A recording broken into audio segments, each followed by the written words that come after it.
Bom, a gente vem comentando sobre interpretação bíblica, sobre a interpretação ser ciência, né?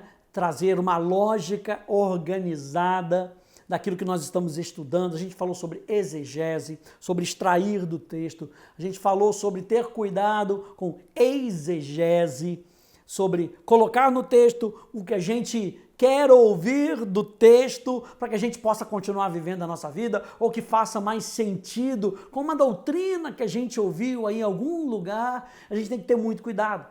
Mas para isso, eu e você precisamos dessa cereja do bolo da interpretação bíblica, que é o Espírito Santo.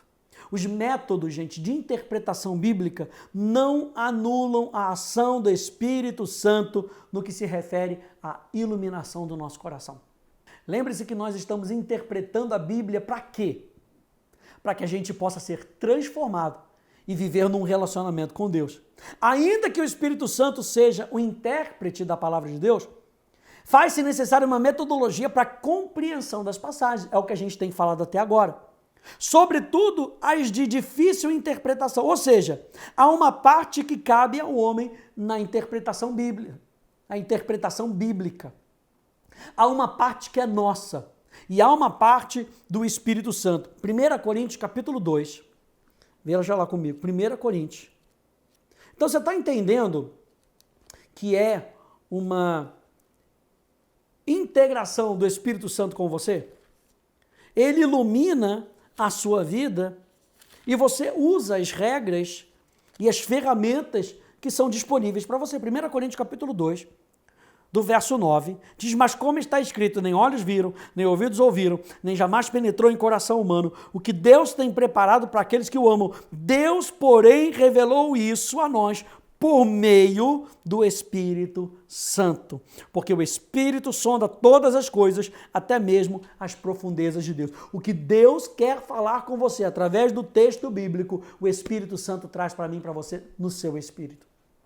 Então é muito importante a gente depender do Espírito Santo enquanto a gente estiver fazendo uma exegese. Para quê? Para contextualizar, para aplicar isso na nossa vida. A aplicação, gente, ela é 100% dependente do Espírito Santo. Talvez ao fazer uma exegese você possa dizer: não, eu posso fazer isso através da técnica, e muitas vezes você pode fazer isso sim. Mas é muito melhor nós usarmos toda a técnica, toda a ferramenta com o auxílio do Espírito Santo. Não coloque o Espírito Santo de lado enquanto você estiver fazendo interpretação bíblica. Não coloque o Espírito Santo de lado. Atos capítulo 17, no verso 11, Atos 17, no verso 11, olha só, gente, esse texto aqui é demais. Diz assim: diz que, ora, estes de Bereia eram mais nobres do que os de Tessalônica, pois receberam a palavra com toda avidez, examinando as Escrituras todos os dias para ver se as coisas eram de fato assim. Eles recebiam dos apóstolos, e a Bíblia diz que eles receberam a palavra com avidez, mas mesmo assim eles foram para as Escrituras para ouvir do Espírito Santo, para fazer interpretação, para saber se aquilo que o apóstolo Paulo estava falando era verdade.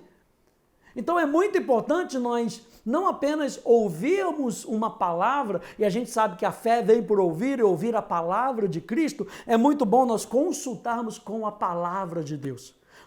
Nós precisamos confiar na palavra de Deus. E o melhor professor que nós temos da palavra de Deus é o Espírito Santo. À medida, gente, que nós estudamos as Escrituras, o Espírito Santo vai fornecendo um entendimento espiritual para aplicação pessoal. Então, no final de tudo isso que a gente está chegando aqui, a gente já falou sobre regras, a gente já falou sobre princípios, a gente já falou sobre pilares. O final de tudo isso é que nós precisamos aplicar isso na nossa vida pessoal. De nada vai adiantar todas as ferramentas e conhecimentos adquiridos se não dependermos do bendito Espírito de Deus. E é por isso que Salmo 1:2 nos lembra: pelo contrário, o seu prazer está na lei do Senhor, e nela medita de dia e de noite. Eu quero ver com você esse texto aqui de Esdras, capítulo 7. Esdras, capítulo 7. Vamos dar uma olhadinha aqui em Esdras. capítulo 7, no verso 10, olha só o que a Bíblia diz. Porque Esdras pôs no coração o propósito de buscar a lei do Senhor, cumpri-la e ensinar em Israel os seus estatutos e os seus juízos. A primeira coisa que Esdras faz é buscar a lei do Senhor. E isso significa que o impacto total da palavra de Deus é feito por aqueles que buscam diligentemente sua palavra e comunhão com Deus na sua palavra. Primeira coisa que Esdras fez, eu vou buscar a lei do Senhor. Alguém uma vez disse, a leitura nos dá amplitude, mas o estudo nos dá profundidade. O que Esdras estava fazendo? Esdras estava estudando a lei do Senhor. Devemos chegar aonde estudamos a palavra, não apenas para receber uma mensagem, mas realmente porque temos fome de conhecer a palavra de Deus, realmente entrando na palavra.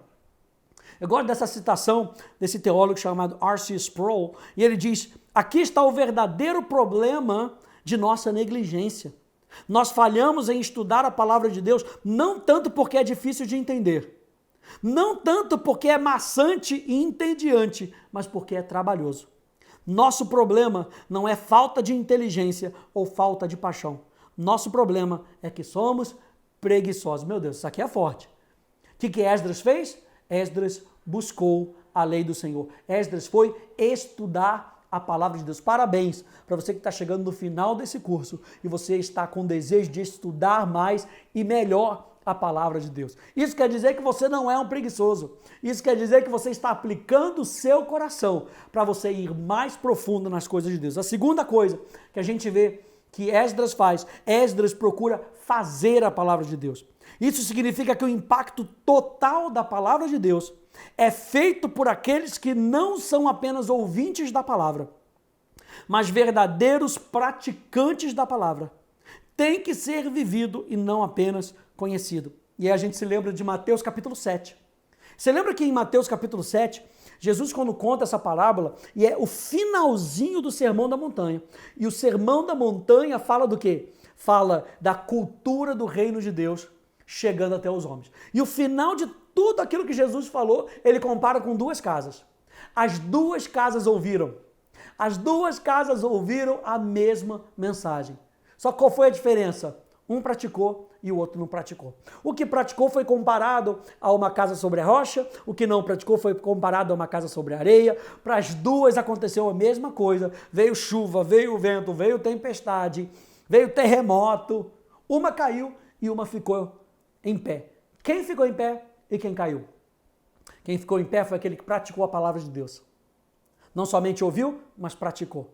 O apóstolo Tiago nos chama a sermos ouvintes, praticantes da palavra. Ele disse que fé sem obras é morta. E Esdras não queria apenas estudar a palavra, Esdras queria fazer a palavra, cumprir a palavra, praticar a palavra de Deus. Para Esdras, apenas entender a palavra de Deus não era suficiente. Eu quero viver tudo que a palavra de Deus tem para mim. E número 3, Esdras ainda foi um pouquinho mais à frente. Em terceiro lugar, Esdras queria ensinar a palavra de Deus.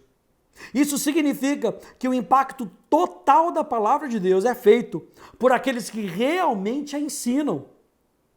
O que foi aprendido na busca e na ação deve ser posto em prática por meio do ensino da palavra de Deus. Tá aí na sua tela, eu vou deixar essa imagem aí para você ver como é que o nosso cérebro aprende. E aí você vê que, olha, você aprende 10% lendo, 20% ouvindo, ou seja, tudo que você está ouvindo aqui. Se você só está ouvindo, 20% você aprende.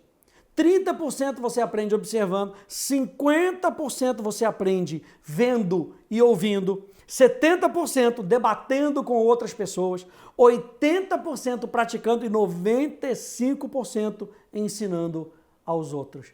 Então, você vê que Esdras, ele queria pegar dos 10%, sair dos 10% não era suficiente para ele. Ele queria ir para os 80% de praticar. E 80% também não era suficiente para ele. Ele queria ensinar, porque quando você está ensinando, você está condicionando o seu cérebro ali, 95% daquilo que você retém é aquilo que você está ensinando para as outras pessoas. Então isso é muito importante. Vamos terminar aqui com essa citação de Bill Johnson, né? Que ele diz assim: se o nosso estudo bíblico não nos leva a um relacionamento mais profundo, um encontro com Deus, então esse estudo só serve para acrescentar algo mais à nossa tendência de abraçar o orgulho espiritual. Aumentamos nosso conhecimento da Bíblia para nos sentirmos bem sobre a nossa posição com Deus e para melhor nos preparar a fim de argumentar com aqueles que discordam de nós. Jesus não disse: minhas ovelhas conhecerão o meu livro. É a voz dele que devemos conhecer.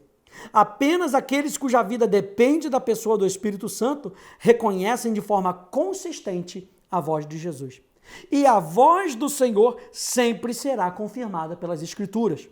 Qualquer revelação da palavra de Deus que não nos leva a um encontro com Deus serve só para nos tornar mais religiosos. E o intuito desse curso não é nos tornar mais religiosos, o intuito desse curso é que você tenha um relacionamento com Deus.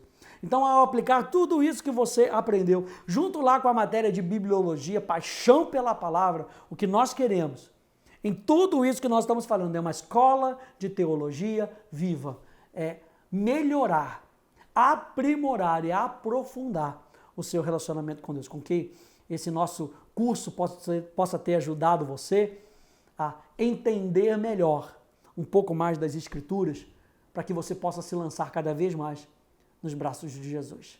Que Deus te abençoe. Tchau, tchau.